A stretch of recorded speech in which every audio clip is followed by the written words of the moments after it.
میرے ساتھ ہر عمل کے بڑے بڑے حوالے ہیں، میرے ساتھ ہر عمل کی بڑی بڑی طاقتور لنکس اور ریفرنس ہیں، میں نہیں لگا رہا۔ میں ایک وعدہ کرتا ہوں اور ایک دعویٰ کرتا ہوں، لیکن وہ دعویٰ نہیں ہے نہ وعدہ ہے۔ کوئی آ کے یہ نہ کہے کہ ظالم ساری عمر خرب بھی شرک اور بدعت میں لگا اور ہمیں بھی شرک اور بدعت پہ لگایا اور میری قبر پہ کوئی پاؤں نہ مارے۔ ہاں یہ ضرور آ کے کوئی کہے، اے اللہ اس کی قبر پہ ترس کھا اور رحم فرما، ساری عمر تیرے اور تیرے حبیب کی سچی راہیں دکھاتا رہا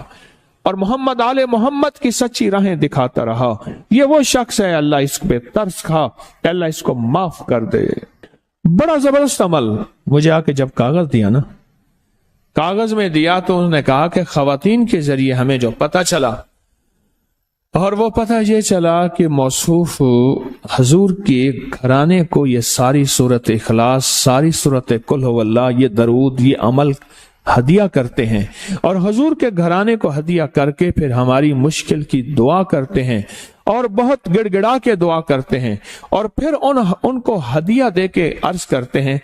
آپ بھی ہمارے لیے دعا فرمائیں، اور بہت دیر تک پھر آمین کہتے ہیں، آمین۔ اور اس تصور کے ساتھ، یہ تصور ذرا غور سے سنیے گا توجہ سے، اس تصور کے ساتھ کہ وہ ہستیاں میرے لیے دعا کر رہی اور میں آمین کہہ رہا اور اللہ کی بارگاہ میں ان کی دعائیں قبول ہو رہی اور اللہ کی عرشوں پہ دعائیں پہنچ گئیں اور جبریل لے کر چلے گئے، اللہ کے حضور دعا رکھی گئی اور اللہ نے اپنی طاقت اور قدرت کی مہر قبولیت کی لگا دی۔ کہا یہ عمل ہے، یہ عمل ہے۔ ان کو ہدیہ کرتے ہیں، میں پھر دوہرا رہا ہوں، غور سے سنیے گا، ان کو ہدیہ کرتے ہیں، ان کو ہدیہ کر کے ان کے وسیلے سے دعا کرتے ہیں، پھر ان کو دعاؤں کا عرض کرتے ہیں آپ بھی دعا فرمائیں، آپ بھی دعا فرمائیں، اور ان کو دعاؤں کا عرض کرتے ہیں اور پھر ان سے دعائیں لیتے ہیں اور بہت دیر تک آمین اس نیت سے کہتے ہیں کہ وہ دعا فرما رہے ہیں اور ہم ان کی دعاؤں پہ آمین کہہ رہے ہیں۔ یہ ہمارے اکابر کا عمل ہے، یہ ہمارے بڑوں کا عمل ہے، یہ ہماری بڑی بڑی ہستیوں کے عمل ہیں۔ میں اس لیے کہہ رہا ہوں میری کوشش ہوگی کبھی آپ کو شرک اور بدعت پہ نہ لگاؤں، میں اس لیے کہہ رہا ہوں میری کوشش ہوگی امت کو وہ خیر کے عمل بتاؤں جو عموماً لوگ چھپا کے چلے جاتے ہیں، جو عموماً لوگ اپنے تک رکھتے ہیں۔ میری کوشش ہوگی میں نے آج تک حضور کے گھرانے کو ہدیہ پیش کیا ہو، میں نے آج تک حضور کے گھرانے کو تحفہ پیش کیا ہو، میں نے آج تک حضور کے گھرانے کو نذرانہ پیش کیا ہو اور حضور کے گھرانے کی طرف سے مجھے خالی ہاتھ لوٹایا گیا ہو۔ ممکن ہی نہیں، ممکن ہی نہیں کہ خالی ہاتھ لوٹایا گیا۔ حضور کے گھرانے کے ساتھ ساری کائنات کی محبتیں ہیں، حضور کے گھرانے کے ساتھ ساری کائنات کا تعلق ہے۔ اور یاد رکھنا انسان بعض اوقات اپنا غم برداشت کر جاتا ہے، اپنی اولاد کا غم برداشت نہیں کرتا، اور بعض اوقات اپنے معاملے میں معاف کر دیتا ہے، اولاد کے معاملے میں بہت غم دل کو کھا جاتا ہے۔ میرے حضور کے گھرانے کو جو ہدیہ دے گا، میرے حضور کے گھرانے کو جو تحفے دے گا، میرے حضور کے گھرانے کو جو اعمال دے گا، حضور کے گھرانے کو یہ ہدیے، یہ اعمال، یہ تحفے زندگی بھر اس کو سرنگوں نہیں ہونے دیں گے، زندگی بھر اس کو ناکام نہیں ہونے دیں گے، اور زندگی بھر اس کو کامیاب۔ دو تسبیح صبح، دو تسبیح شام سورت اخلاص کی، دو تسبیح صبح، دو تسبیح شام سورت اخلاص کی آپ پڑھیں، آپ پڑھیں اور پڑھ کے ان ہستیوں کو ہدیہ کریں، ہستیوں کو ہدیہ کریں، حضور کے گھرانے کو ہدیہ کریں، اور حضور کے گھرانے میں حضور کی بیویاں، حضور کی بیٹیاں، حضور کے بیٹے، حضور کے داماد، حضور کے نواسے اور نواسیاں، یہ حسن اور حسین جس کو حسنین کریمین کہتے ہیں، یہ حضور کے نواسے ہیں، یہ حضور کا گھرانہ ہے، ان کو ہدیہ کریں، اپنے مسائل کو حل ہوتا دیکھیں، اپنی مشکلات کو حل ہوتا دیکھیں، اپنی ناکامیوں کو ختم ہوتا دیکھیں۔ سال ہر سال سے یہ عمل بتا رہا ہوں، سال ہر سال سے یہ عمل بتا رہا ہوں، میں نے تو جس کو دی ہے زندگی میں اس کو کامیابی ملی ہے، میں نے جس کو دیا ہے وہ زندگی میں ناکام نہیں ہوا، زندگی میں ناکام نہیں ہوا۔